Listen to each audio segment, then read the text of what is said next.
Hi, I'm Josh Kettleson. And I'm Christo Schultz.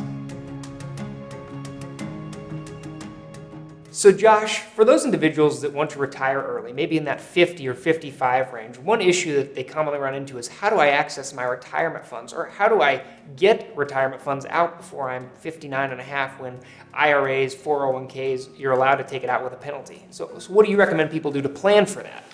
Well, it's kind of a self-inflicted wound if you think about it, Christo. Since these clients have been working and being successful savers, advisors like us have been saying maximize your tax-deferred savings plan. Mm-hmm. So we recommend putting in 401ks and IRAs. The problem with that is you can't access those funds without a penalty until you're 59 and a half. Mm-hmm. And even then, you're going to be paying taxes on the withdrawals, which are going to, again, limit the amount of money you're taking out, as well as stifle the compounding effect through the future. Because you're taking money out and you're paying taxes on it, you're missing out on a lot of compound interest over a 30 or 40 year period. Mm-hmm. So it's very important for clients to start planning early. If you want to retire 10 years early, let's say 55, when you're 50, it's go time. It's time to start putting money into places where you can access them, meaning not 401ks necessarily, Right. but things like a brokerage account that, yes, it would be taxable while you have it, but you could take money out of it anytime without fear of penalty or without large tax implications.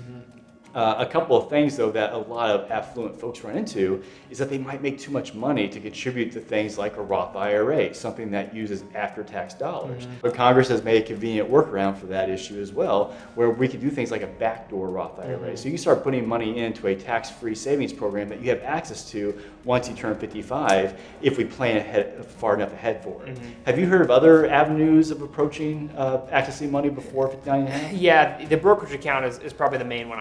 I see so many people that just they look at their entire retirement savings as Social Security and then 401ks and IRAs, and that's it. And if you're going to retire before that, you need to have another avenue of income to cover that gap year. And I look at that gap year, but is whenever you retire till you're 59 and a half.